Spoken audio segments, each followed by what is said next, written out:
서울 마포의 한 삼겹살집.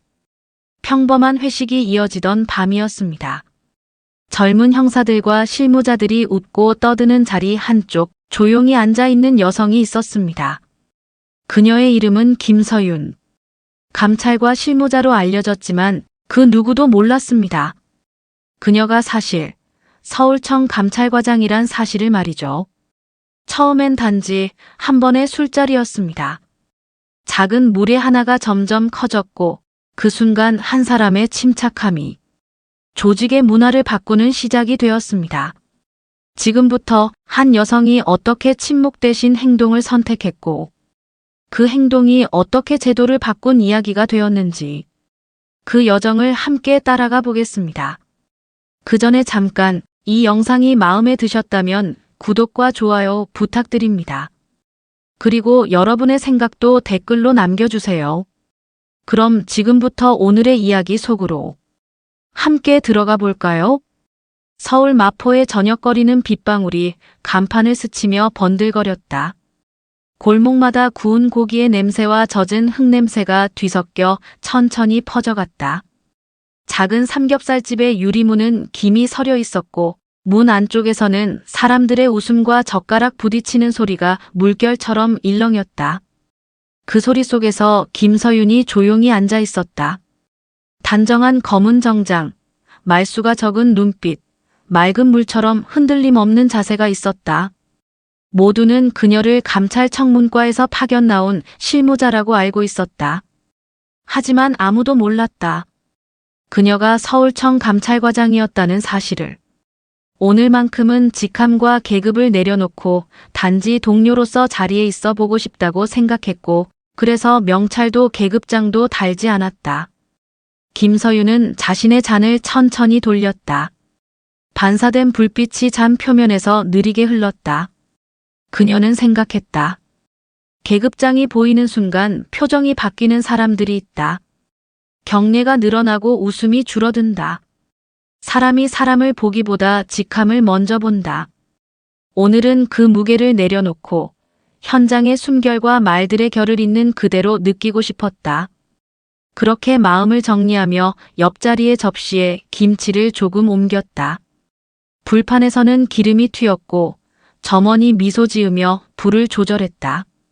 강력팀의 최상호가 잔을 비우며 목소리를 높였다. 그는 오래된 가죽 재킷을 벗어 의자 등에 걸어두었고 셔츠 소매를 걷어올린 팔에는 현장에서 긁힌 작은 상처들이 얼룩처럼 남아있었다. 그는 말했다.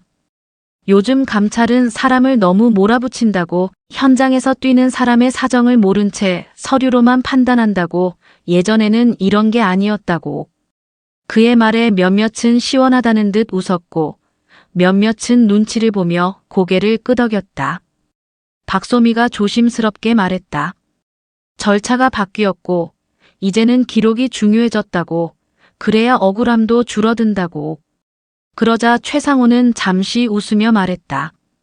기록이 사람을 살리기도 하지만 사람을 묻기도 한다고. 현장은 다르다고.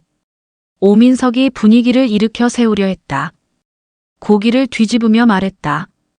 오늘만큼은 수고 많았다는 말만 하자고. 다들 배고프니 먹자고. 그 말에 사람들은 고개를 끄덕였고 접시 위 배추와 파채가 다시 젓가락 끝에서 바삐 흘렀다. 그러나 미세한 긴장은 식기보다도 얇게 테이블 위에 깔렸다. 김서윤은 조용히 말했다. 오늘은 일 얘기 말고 맛있게 드시자고. 다들 고생 많았다고. 그러자 최상호가 잔을 들어 그녀 앞으로 밀었다. 선배가 주는데 안 받으면 예의가 아니라고 말했다. 그녀는 웃으며 고개를 저었다. 운전을 해야 한다고. 오늘은 사양하겠다고. 그러자 그의 표정이 조금 굳었다. 그는 말했다. 한 잔쯤은 괜찮다고. 대리를 부르면 된다고. 융통성이 있어야 한다고. 공기가 달라졌다. 불판 위 기름방울 소리가 필요 이상 크게 들렸다. 박소미가 작은 목소리로 말했다. 형사님 과하십니다. 그러자 최상호가 눈을 돌려 말했다. 후배가 나서지 말라고. 요즘은 다 예민하다고. 농담도 못하냐고. 그는 잔을 비우고 다시 따랐다. 술병에 유리목이 잔 가장자리를 스칠 때 작은 금소금이 났다. 김서윤은 잔을 살짝 밀었다. 감사합니다만 괜찮다고 말했다. 그는 기대앉으며 말했다. 감찰이면 다냐고, 감찰에서 현장 냄새 맡아봤냐고, 서류만 보고도 사람을 안다고 할 수 있냐고. 그녀는 말했다. 현장도 기록도 모두 경찰의 일이라고, 다른 자리일 뿐 같은 목적이라고. 그 말에 누군가는 고개를 끄덕였고, 누군가는 빈 접시에 젓가락을 내려놓았다. 점원이 테이블 옆을 지나며 조심스럽게 물었다. 불 더 줄일까요? 오민석이 고개를 끄덕였고 점원은 작게 미소 지으며 돌아섰다. 그 뒷모습이 창고 쪽으로 사라질 때 누군가 급히 문을 열고 들어오면서 비냄새가 실내로 스며들었다. 그 순간을 틈타 최상호가 말했다. 현장 경험이 없으니 말이 그렇게 부드럽다고, 말이 부드러운 사람이 실전에서 제일 먼저 얼어붙는다고. 그는 웃었고 몇몇 또 따라 웃었다. 하지만 웃음은 금방 자리를 잃었다. 김서윤은 젓가락을 내려놓고 시선을 들었다. 불판의 불꽃이 낮게 숨쉬고 있었다. 그녀는 말했다. 지금 이 자리에서 누구의 경험을 겨룬다고 해서 달라지는 건 없습니다. 우리는 서로의 부족함을 메우기 위해 함께 있습니다. 그 말은 소리치지 않았지만 단단했다. 최상호는 허리를 고추 세우며 말했다. 그래서 내가 잔을 권한다고, 함께라는 건 이런 자리에서 시작한다고. 그는 자신의 잔을 높였고 말끝은 흩어졌지만 의도는 거칠게 남았다. 그때 식당 입구 유리문에 한 노인의 얼굴이 비쳤다가 사라졌다. 지나가던 주민이 창가 너머를 흘끗 본 것뿐이었지만 그 짧은 스침이 이 테이블만의 세계를 외부와 연결했다. 식당 안의 수많은 이야기들, 가족의 이야기와 연인의 이야기와 이웃의 이야기가 서로 엇갈리며 조용히 흐르고 있었다. 그 사이에서 이 테이블의 공기만 조금 더 무거웠다. 시간이 조금 지나자 테이블 위엔 굽다 남은 고기가 식기 시작했고 냄비의 김치찌개는 가장자리에서 조용히 끓고 있었다. 최상호의 얼굴은 붉어졌고 그의 목소리는 점점 높은 음으로 고정되었다. 그는 말했다. 예전에는 수사라는 게 몸으로 때우는 거였다고, 누가 땀을 제일 많이 흘렸는지로 신뢰가 쌓였다고. 요즘은 누가 말이 좋은지만 본다고. 김서윤은 듣고만 있었다. 그녀는 사람의 분노가 어디서 시작되는지, 어떤 단어가 어떤 상처를 건드리는지 오래 지켜본 사람이었다. 그녀는 생각했다. 말들은 늘 경험을 증명하려 하고 경험은 종종 타인을 몰아붙인다. 그렇지만 존중은 증명하지 않아도 되는 것이라고. 박소미가 다시 말했다. 형사님, 오늘은 그만하시죠. 다들 피곤하잖아요. 그녀의 목소리는 떨렸지만 진심이 있었다. 최상호가 말했다. 후배가 선배를 가르치려고 하냐고, 요즘은 계급이 뒤집혔다고. 그는 잔을 든 손으로 테이블을 가볍게 쳤다. 잔들이 가느다랗게 부딪혔고 순간 모두의 시선이 잔으로 쏠렸다. 김서윤은 점여진 고기를 접시에 옮기며 말했다. 고기가 식는다. 먹자. 그런데 그 말은 분위기를 풀지 못했다. 최상호가 갑자기 몸을 앞으로 기울였고 그녀의 어깨 가까이에 손을 올렸다. 그의 손끝이 공기만을 스쳤지만 장면은 충분히 설명적이었다. 김서윤이 낮고 단단한 목소리로 말했다. 손 치우세요. 그 말은 짧았지만 정확했다. 공기가 멈추었다. 불판 위에서 기름이 탁 터지는 소리가 유일하게 남았다. 오민석이 휴대폰을 주머니에서 꺼냈다. 손끝이 화면을 2번 두드렸다. 녹음이 시작되었다. 박소미는 테이블 아래에서 휴대폰을 켜고 메시지를 짧게 보냈다. 상황 심각. 신고 준비.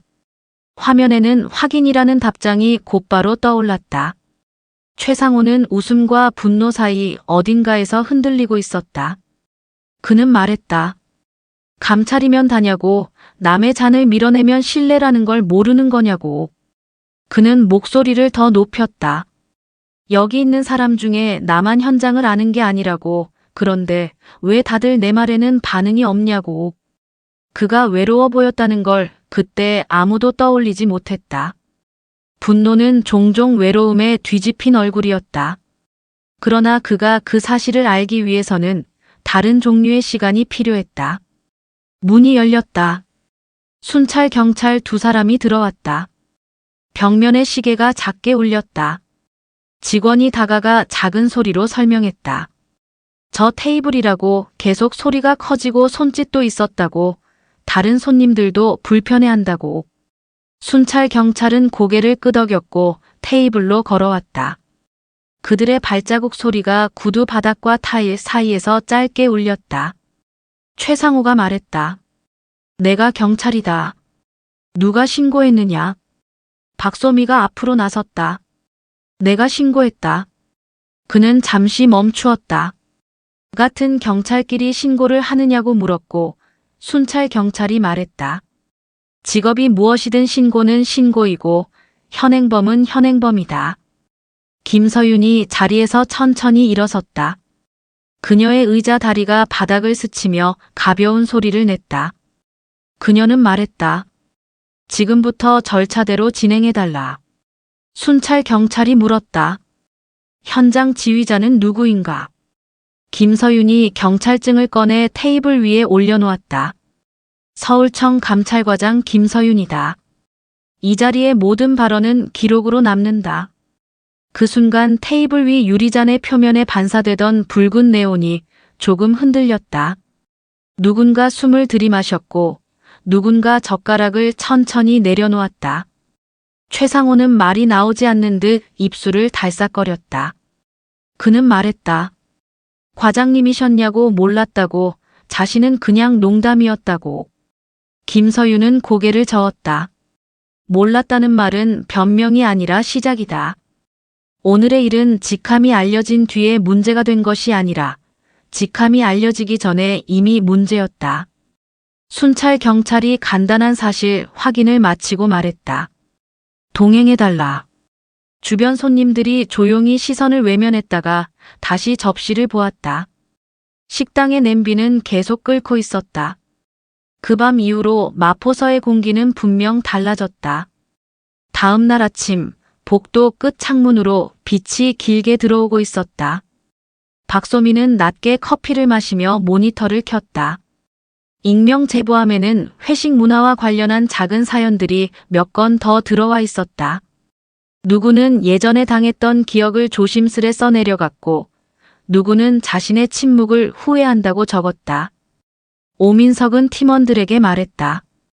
오늘 회의는 짧게 끝내고 내일부터 교육을 준비하자고. 교육이란 단어는 때로는 지루했지만 변화의 서두로서는 그것만 한 것도 없었다. 김서윤은 감찰실에서 기록을 정리했다. 녹음 파일, 목격자 진술, CCTV 확보 동의서. 서류들은 정갈하게 차곡차곡 쌓였고 그녀의 눈은 문장과 문장 사이에서 맥락을 모았다. 그녀는 서류를 넘기며 생각했다. 사건이란 늘 한순간에 폭발하는 것 같지만 사실은 오래 쌓인 작은 무시와 농담과 침묵이 연결되어 일어난다. 그래서 기록은 필요했다. 기록은 한 사람의 편을 드는 것이 아니라 시간이 흐르며 흐릿해지는 사실의 무늬를 붙잡아두는 일이었다. 며칠 뒤 조사실에서 최상호가 앉아 있었다. 그의 손은 무릎 위에서 서로를 움켜쥐고 있었다. 그는 말했다. 몰랐다. 과장님이신 줄 몰랐고 그저 농담이었다. 그런 말을 아무 생각 없이 하던 습관이 있었다. 어제도 그제도 그전에도. 김서윤은 그의 말을 끊지 않았다. 그녀는 오래 듣는 사람이었다. 그리고 천천히 말했다. 몰랐다는 말은 보고의 첫 줄에 적힌다. 하지만 책임의 마지막 줄에는 적히지 않는다. 그는 고개를 숙였다. 그는 말했다. 다시는 같은 실수를 하지 않겠다. 퇴근길에 술집 앞에서 오래 서 있었다. 어제의 자신이 얼굴을 들고 웃고 있는 것 같았다. 부끄러웠다. 김서윤은 말했다. 부끄러움은 다시 시작할 자리에 놓여 있다. 그 자리에서 오래 서 있으면 추워지니 움직이는 쪽으로 가면 좋겠다. 징계위원회가 열렸고 정직 처분이 내려졌다. 누군가는 과하다고 말했고 누군가는 당연하다고 말했다. 경찰 내부망에는 회식 문화 개선안이 공지되었다. 음주 강요 금지, 대체 참여제도, 회식 중 갈등 발생 시 신고 절차, 1차 대응 매뉴얼, 익명 신고 채널의 보안 강화. 포스터가 인쇄되어 각 팀실에 붙었다. 술은 권하지 마세요. 존중은 선택이 아니라 기본입니다. 굵은 글씨 아래 작은 글씨가 달렸다. 당신의 한마디가 누군가의 밤을 바꾼다. 언론은 간단한 단신으로 사건을 다뤘다. 감찰이 회식 자리 폭언 문제에 대응, 내부 교육 강화. 짧은 기사였지만 댓글 몇 줄은 현장의 여러 표정을 보여주었다. 누구는 훈련이 필요하다고 했고, 누구는 그 정도로는 바뀌지 않는다고 했다. 누군가는 자신이 겪었던 일을 조심스럽게 적었다. 이런 이야기들은 오래된 방의 창문처럼 조금씩 열리고 닫히고 다시 열렸다. 어느 저녁 김서윤은 회의가 끝난 뒤 빈 회의실에 홀로 남아 있었다. 화이트보드에 정리된 교육 커리큘럼의 첫 줄은 존중이었다. 다음 줄은 책임, 그 다음은 회복. 그녀는 그 단어들을 조용히 바라보다가 보드마카로 작은 화살표를 그었다. 존중에서 책임으로, 책임에서 회복으로, 회복에서 다시 존중으로 돌아가는 순환이었다. 회복이 없는 책임은 학대가 되고 존중이 없는 회복은 허상이 된다. 그녀는 의자에 기대 숨을 고르며 창밖에 비를 보았다. 비는 여전히 도시를 얇게 씻고 있었다. 박소민은 교육 영상의 초안을 만들며 나레이션을 연습했다. 그녀는 말했다. 우리는 누구나 실수할 수 있다. 그러나 실수를 두려워하기보다 실수를 다루는 방법을 배워야 한다. 그녀의 목소리는 떨렸지만 차분했다. 화면에는 간단한 시뮬레이션이 담겼다. 누군가가 술을 권하고 누군가가 거절하고 누군가가 분위기를 탓하는 장면. 그때 어떤 말을 해야 하는지, 어떤 행동이 필요한지 평이한 문장으로 제시되었다. 영상의 마지막에는 한 줄 문장이 남았다. 오늘 당신의 태도는 내일의 조직 문화를 만든다. 오민석은 팀원 2명과 함께 지구대 순찰에 동행했다. 현장은 밤마다 표정이 달랐다. 술집 앞에서 말다툼이 있었고 택시 줄에서 작은 충돌이 있었다. 그 사이에서 경찰의 말은 매번 다른 방식으로 울렸다. 오민석은 젊은 순경이 시민에게 말했다는 짧은 문장을 기억했다. 지금 이 순간을 안전하게 지나가게 하겠습니다. 말은 조용했지만 사람을 진정시켰다. 그는 알았다. 경찰의 힘이란 과장된 동작이 아니라 과장되지 않은 말의 온도에서 나온다는 것을. 한편 최상호는 집에서 오래된 상자를 꺼냈다. 상자에는 젊은 시절의 사진과 메모와 훈련 수료증이 들어있었다. 사진 속에 그는 늘 웃고 있었고 동료들의 손을 어깨 위에 얹고 있었다. 그는 속으로 말했다. 그때 나는 무엇을 지키려 했나.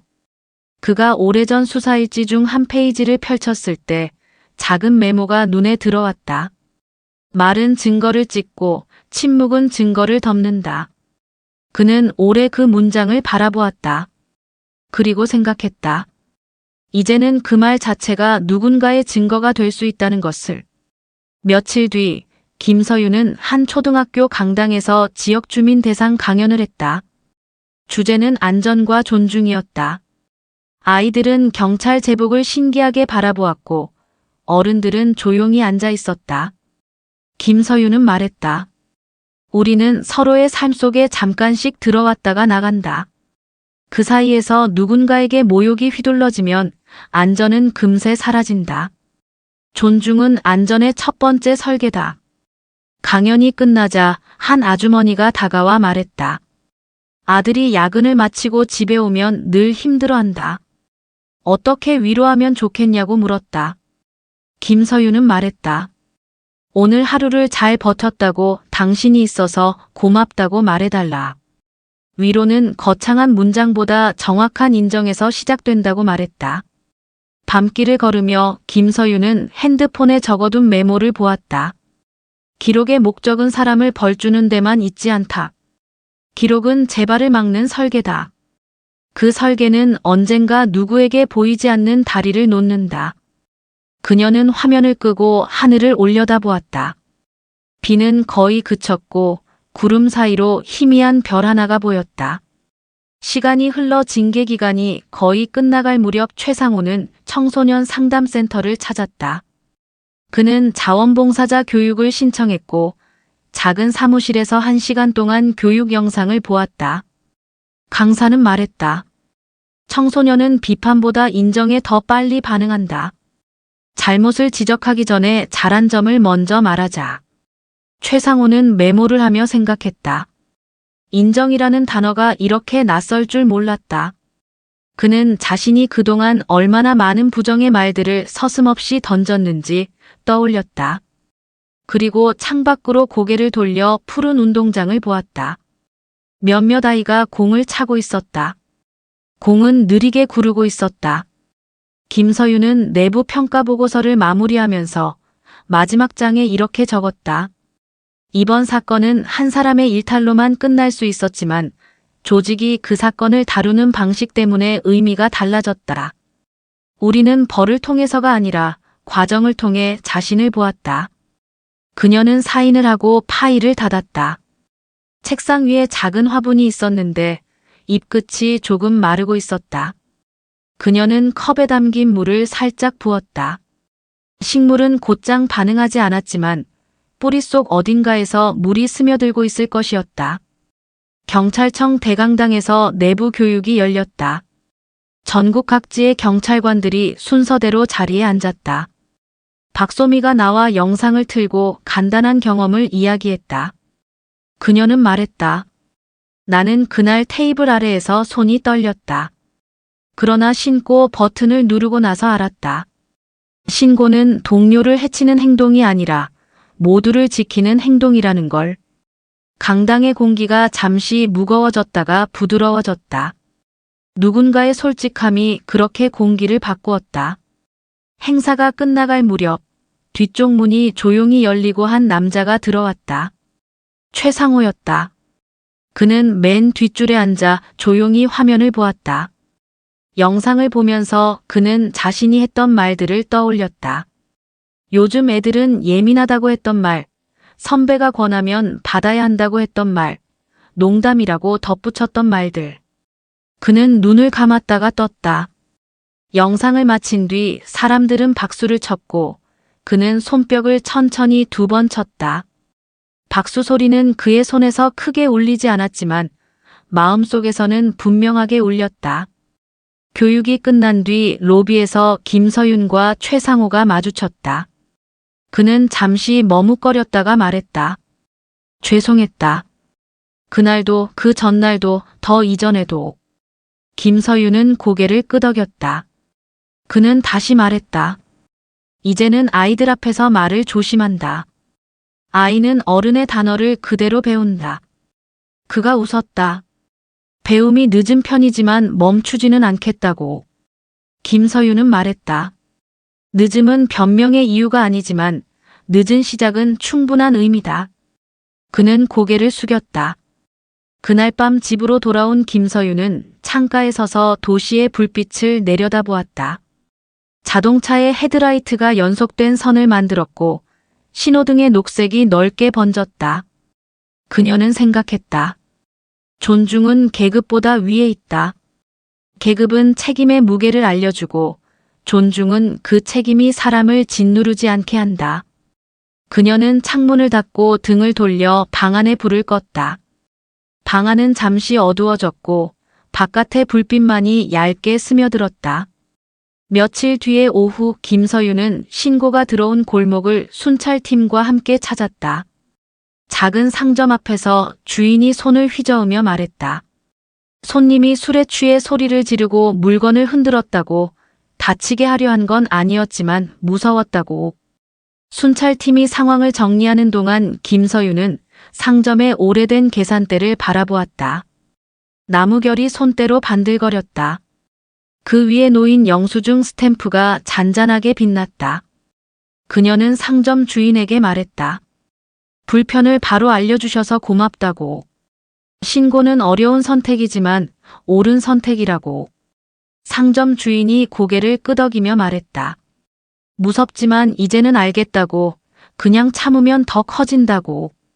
시간은 계속 흘렀다. 팀의 회식 문화는 분명 바뀌었다.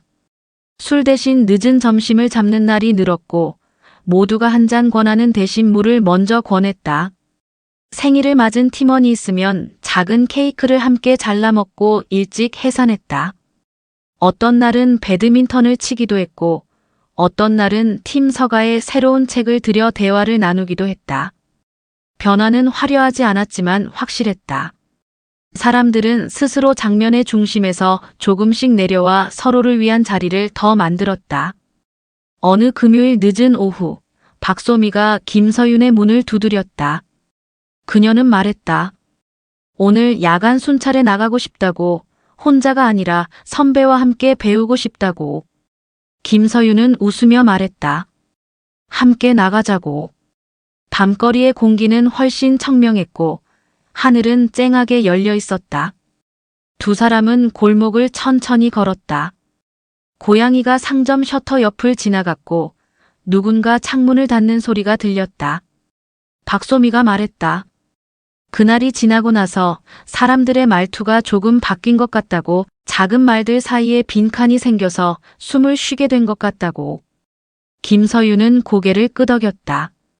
빈칸은 침묵이 아니라 배려의 자리라고 말했다. 얼마 지나지 않아 최상호는 청소년 센터의 벽화 그리기 봉사에 나갔다. 페인트 냄새가 강렬했지만 아이들의 웃음이 한층 더 강했다. 그는 사다리를 잡아주고 페인트 통을 옮기고 벽에 얼룩이 생기면 조심스럽게 덧칠했다. 한 아이가 말했다. 아저씨는 경찰이냐고. 그는 잠시 멈칫했다가 웃으며 말했다. 예전에는 그랬다고. 지금은 사람들 이야기를 듣는 일을 하고 있다고. 아이가 고개를 끄덕였다. 아저씨는 말을 천천히 해서 좋다고. 그 말이 이상하게 오래 남았다. 어느 날 삼겹살집의 점장이 경찰서로 작은 편지를 보냈다. 편지는 2장짜리였고 글씨는 반듯했다. 그날 밤 신고해줘서 고마웠다고. 다른 손님들이 불편을 참고만 있었다면 그날의 불편이 다음 손님에게 이어졌을 것이라고. 이제는 종업원 교육에서도 음주 강요에 대한 대처를 따로 가르친다고 적혀 있었다. 편지 끝에는 이렇게 쓰여 있었다. 우리는 술을 파는 가게지만 술을 강요하지 않는 가게가 되기로 했습니다. 김서윤은 편지를 읽고 조용히 접어 서랍에 넣었다. 서랍에는 이미 비슷한 편지들이 몇 통 더 있었다. 어느 비 오는 날 오후 김서윤은 자신에게 편지를 썼다. 그 편지는 서랍 속에서 오랫동안 묵혀질 예정이었다. 그녀는 썼다. 오늘도 누군가를 지키는 일은 누군가의 말을 지키는 일과 다르지 않았다. 나의 말이 누군가에게 작은 바람막이가 되었기를. 그리고 언젠가 내가 지치면 이 편지를 다시 읽기를. 그녀는 봉투를 봉했다. 봉투는 얇았고 가벼웠다. 그러나 마음속에서는 조금 무겁게 내려앉았다. 한 해가 지나갈 무렵 김서윤은 마지막 강연을 준비했다. 강연장은 경찰청 대강당이었고 좌석은 조용히 채워졌다. 그녀는 연단에 서서 말했다. 우리가 진짜로 싸워야 하는 상대는 범죄만이 아니다. 마음속에 오만 타인을 쉽게 재단하려는 습관, 농담이라는 이름으로 건네지는 상처, 침묵이라는 이름으로 방치되는 고통. 우리는 그것들과도 싸워야 한다. 누군가가 고개를 끄덕였고 누군가가 눈을 감았다. 그녀는 말을 이었다. 존중은 계급보다 위에 있다. 계급은 책임을 의미하지만 존중은 사람을 의미한다. 경찰의 힘은 수갑이 아니라 신뢰에서 나온다. 신뢰는 존중으로부터 시작된다. 박수 소리가 길게 이어졌다. 맨 뒤에서 최상호가 조용히 손뼉을 쳤다. 그의 손은 예전보다 느리게 움직였지만 그 느림에는 생각의 무게가 실려 있었다. 그는 속삭였다. 잊지 않겠다.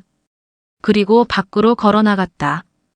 밤 공기가 그의 얼굴을 식혔다. 그는 하늘을 올려다보았다. 별이 희미하게 보였다. 그는 생각했다. 말은 무기가 될 수도 있고 다리가 될 수도 있다. 이제는 다리를 놓고 싶다.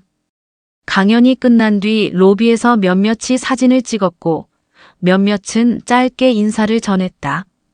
김서윤은 늘 그렇듯 길게 머물지 않고 조용히 자리를 떠났다.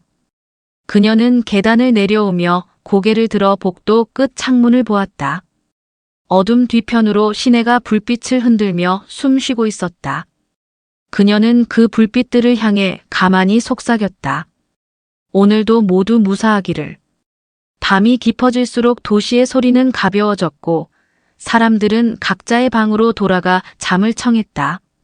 삼겹살집은 의자를 올려놓고 바닥을 닦았으며 점원은 수건을 짜서 세제 거품을 밀어냈다. 골목을 지나던 고양이는 젖은 발바닥을 털고 담장 위로 올랐다. 경찰차는 규칙적인 속도로 도로를 지나갔다.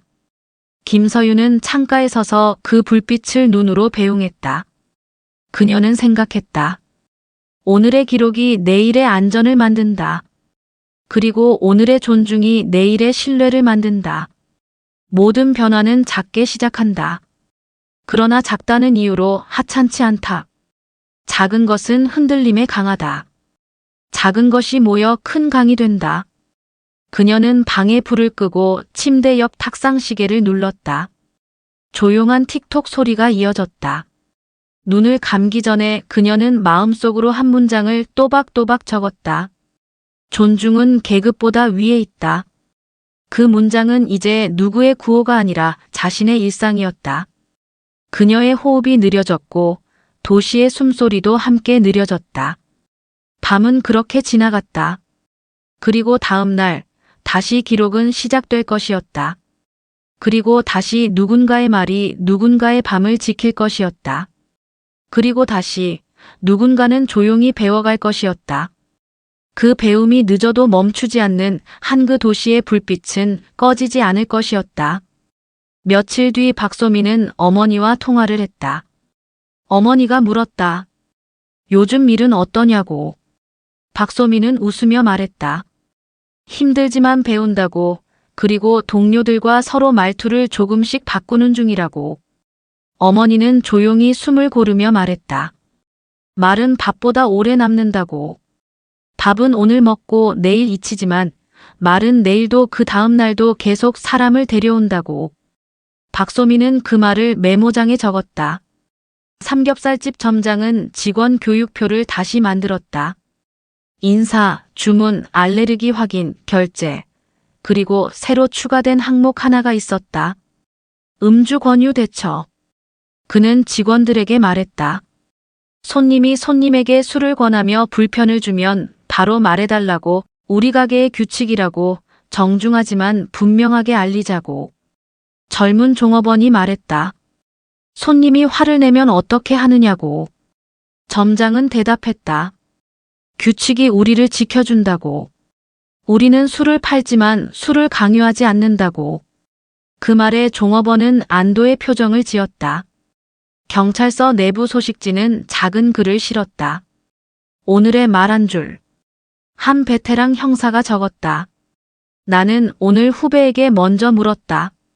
도움이 필요하냐고. 후배는 고개를 끄덕였다. 그 한 번의 질문이 하루를 바꿨다고 생각했다. 옆 페이지에는 청문감찰실의 칼럼이 실렸다. 칼럼의 제목은 질문의 용기였다.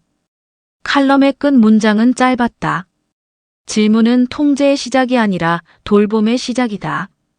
어느 저녁 김서윤은 버스를 타고 집으로 돌아가면서 창밖을 보았다. 버스 안에는 피곤한 사람들이 서로 기대지 않으려고 조심스럽게 앉아 있었다. 광고판에서는 스마트폰 화면이 빛났고 한 아이가 이어폰을 꽂고 고개를 까딱거렸다. 그녀는 문득 스스로에게 묻는 질문을 떠올렸다. 오늘 내가 한 말 중에 누군가를 움직이게 한 말이 있었나? 아니면 누군가를 무겁게 만든 말이 있었나? 대답은 늘 쉬지 않았다. 그러나 질문은 늘 방향을 바꾸게 했다. 최상호는 밤 산책을 하며 편의점 앞 의자에 잠시 앉았다. 의자 위에는 낡은 낙서가 있었다. 누군가 이름을 새겨놓았고 누군가 하트 모양을 그려두었다. 그는 공책을 펼쳐 펜으로 한 줄을 적었다.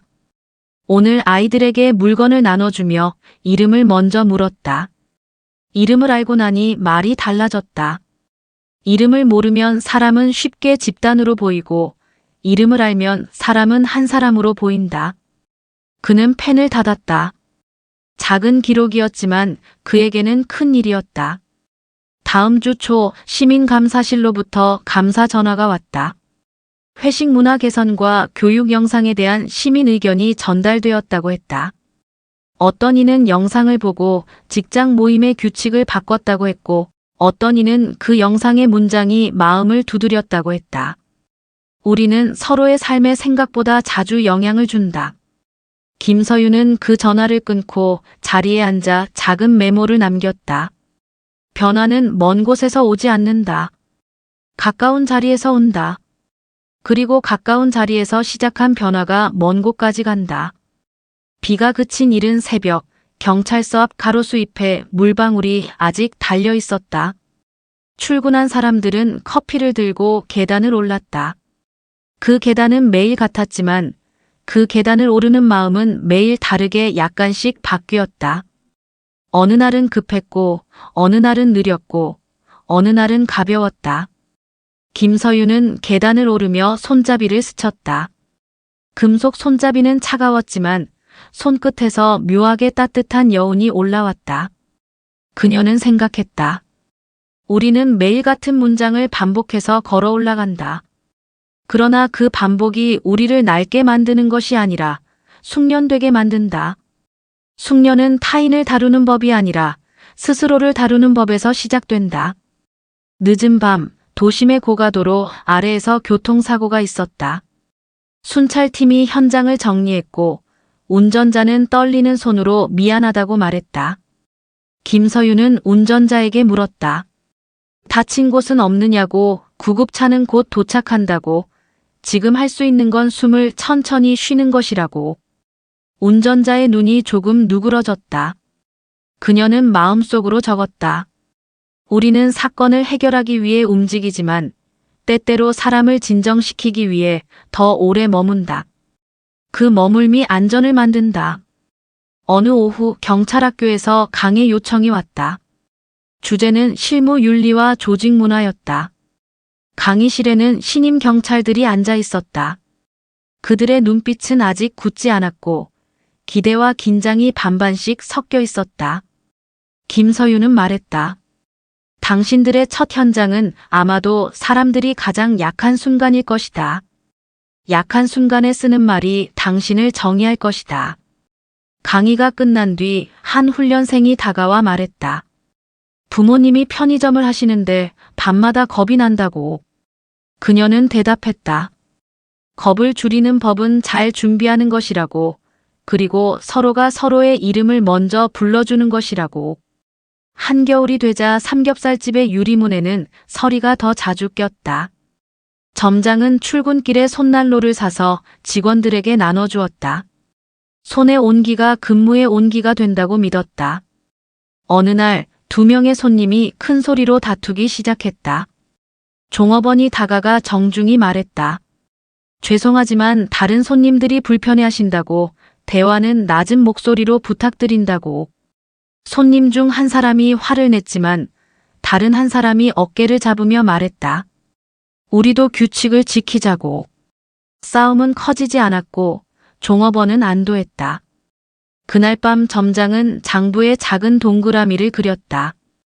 오늘의 작은 승리라고 적었다. 봄이 다시 왔을 때 김서윤은 마지막 보고서를 제출했다. 그녀는 보고서의 맨 끝에 짧은 문장을 남겼다. 존중은 제도보다 빨리 퍼지고 제도보다 오래 남는다. 그 문장은 스스로를 향한 다짐이었다. 그리고 동료들을 향한 기도였다. 한 여성의 침착함이 조직을 바꿨습니다. 그리고 이제 작은 자리의 존중이 세상을 바꾸는 첫걸음이 될 것입니다. 영상이 마음에 드셨다면 구독과 좋아요 부탁드립니다. 그리고 여러분의 생각을 댓글로 들려주세요. 당신의 한마디가 또 다른 변화를 만듭니다.